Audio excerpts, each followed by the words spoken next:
Hello students. तो देखिए हमारे पास क्वेश्चन है, two charged particles P and Q each having charge Q but of masses m1 and m2 are accelerated through the same potential difference V. They enter a region of magnetic field B perpendicular to V and describe the circular paths of radii A and B respectively. Then m1 upon m2 is equal to। तो देखिए क्या लिखा है कि दो charge particles हैं P और Q जिनका मास m1 और m2 है और दोनों के ही चार्ज Q है। और देखिए दोनों का पोटेंशियल भी सेम है, ये भी दिया हुआ है। देखिए चार्ज सेम है, पोटेंशियल सेम है, मास अलग अलग है m1 और m2।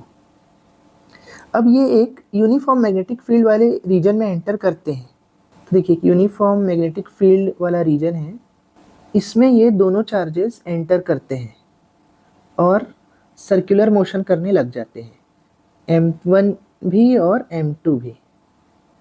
अभी किसका रेडियस बड़ा होगा किसका ज़्यादा होगा मैं इसके हिसाब से नहीं बनाया हूँ, मैंने बस आपको ये समझाने के लिए एक डायग्राम बनाया है कि m1 और m2 दोनों ही मैग्नेटिक फील्ड वाले रीजन में एंटर होते हैं और कंटिन्यूसली सर्कुलर मोशन करने लग जाते हैं।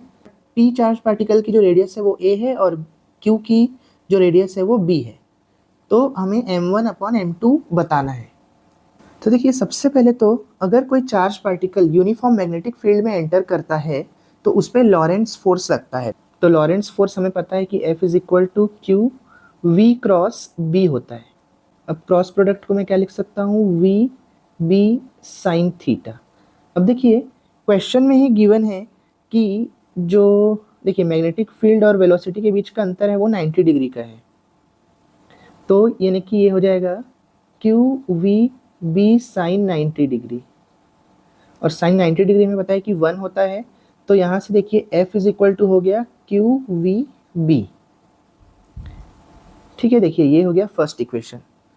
अब क्योंकि सर्कुलर मोशन हो रहा है, क्वेश्चन में भी लिखा है कि सर्कुलर पाथ ये फॉलो कर रहे हैं, तो सर्कुलर मोशन हो रहा है तो सेंट्रीपिटल फोर्स भी लग रहा होगा। और सेंट्रीपिटल फोर्स कौन प्रोवाइड करवा रहा है, यही F क्यू वी बी, यानी कि सेंट्रीपिटल फोर्स और ये क्यू वी बी वाला फोर्स दोनों ही सेम होगा। तो मैं क्या करता हूँ, इक्वेशन 1 को हटा के मैं इसको क्यू वी बी को एक और लिख सकता हूँ M V square by R, जो कि है सेंट्रीपिटल फोर्स, जहाँ पे आर रेडियस है। ठीक है, तो इन दोनों रिलेशन का मैं यूज़ करता हूँ। देखिए तो यहाँ से अगर मैं Q V B is equal to M V square by R करूँ तो देखिए v और ये यहाँ का v कैंसल और Q B is equal to आ जाएगा एम वी बाय आर। लेकिन क्वेश्चन में देखिए पोटेंशियल डिफरेंस भी दिया हुआ है। देखिए हमारे Q B is equal to M V square by R जो हमने अभी निकाला है उसमें वेलोसिटी तो आ गई है, मास भी आ गया है, चार्ज भी आ गया है, बट पोटेंशियल नहीं आया है। और हमें जो क्वेश्चन दिया है उसमें पोटेंशियल डिफरेंस की भी बात की गई है।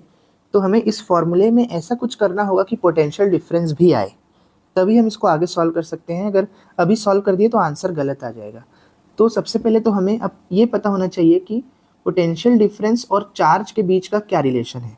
तो देखिए मैं आपको रिलेशन बताता हूँ जो कि आपको याद रखना है कि जो किसी भी पार्टिकल की काइनेटिक एनर्जी रहती है वो चार्ज और उसके पोटेंशियल के बराबर होती है। देखिए मैं पोटेंशियल को कैपिटल वी लिख रहा हूँ और वेलोसिटी को स्मॉल वी, तो दोनों में अंतर है, आप थोड़ा ध्यान देना इसमें ताकि कोई भी कन्फ्यूजन ना रहे। तो ये फॉर्मूला आपको याद रखना पड़ेगा कि किसी भी चार्ज पार्टिकल की काइनेटिक एनर्जी जो रहती है वो चार्ज इनटू पोटेंशियल डिफरेंस के बराबर रहती है। तो अब देखिए काइनेटिक एनर्जी को मैं लिख सकता हूँ half M V square is equal to Q V. अब देखिए हमारे क्वेश्चन में पोटेंशियल डिफरेंस की बात की गई है, चार्ज की बात की गई है और मास की भी बात की गई है। v के रिस्पेक्ट में कुछ नहीं दिया हुआ है, तो मैं क्या करता हूँ v की वैल्यू को निकाल के यहाँ पर पुट कर देता हूँ, यानी v को हटा ही देता हूँ। तो देखिए कैसे करूँगा मैं, देखिए मैं क्या करता हूँ, यहाँ से V square is equal to 2 चला जाएगा यहाँ न्यूमरेटर में और m आ जाएगा डिनोमिनेटर में। तो मैं इसको लिख लेता हूँ 2q capital V upon m। अब देखिए मुझे v की वैल्यू निकालना है, ना कि v स्क्वायर की। तो मैं क्या करता हूँ, v is equal to square को उधर ले जाता हूँ तो ये बन जाएगा अंडर रूट, तो वैल्यू आ जाएगी under root 2qv upon m। अब देखिए इस वैल्यू को मैं उठा के यहाँ पर रख देता हूँ, तो देखिए यहाँ से qb क्या आ जाएगा, m बाय r, और v की जगह मैं रख दूंगा पूरा का पूरा 2qv अपॉन स्मॉल m। अब देखिए अंडर रूट है तो उसको सॉल्व करने के लिए मैं क्या कर देता हूँ, दोनों साइड स्क्वायर कर देता हूँ, तो इस साइड भी स्क्वायर और इस साइड भी स्क्वायर, तो हो जाएगा q square b square is equal to m square upon r square into, इन सभी का स्क्वायर होगा तो अंडर रूट हट जाएगा और सिर्फ बचेगा 2qv बाय m। तो यहाँ से इस m और इस m को कट कर देते हैं, इस एक चार्ज और इस चार्ज को कट कर देते हैं, तो जो भी बच रहा है मैं उसको लिख लेता हूँ, qb square is equal to 2mv by r square.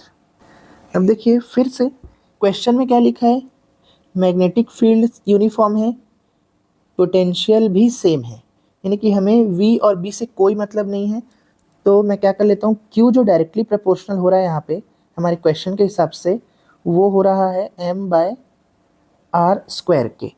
बस हमें इसी का काम था पूरे क्वेश्चन में, इसी को निकालने के लिए हमें इन सब फॉर्मूले का सहारा लेना पड़ा।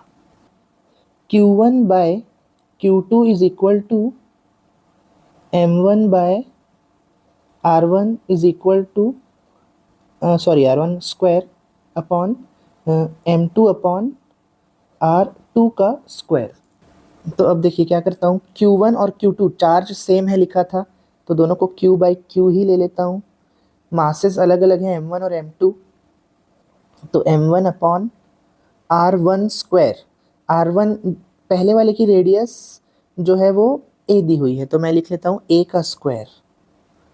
अब इस डिवाइड, ये वाले डिवाइड को मैं बदलूंगा मल्टीप्लाई में और फिर रेसिप्रोकल कर दूंगा, बेसिक मैथ्स अगेन। तो देखिए रेसिप्रोकल कर दूंगा तो ये ऐसे हो जाएगा m1 by r1 square into r2 square upon m2। तो देखिए इधर r2 स्क्वायर का मतलब है b स्क्वायर, क्योंकि रेडियस b दी हुई है दूसरे वाले के लिए, और m2 तो m2 ही है, तो q और q कैंसिल हो गया।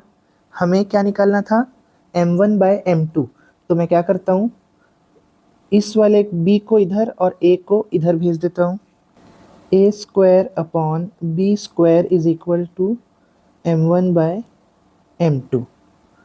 देखिए अगर ऑप्शन से मैच करवाना चाहें तो क्या करते हैं अपन, दोनों का स्क्वायर है तो पावर को कॉमन निकाल लेता हूँ और ये आ जाएगा हमारा आंसर।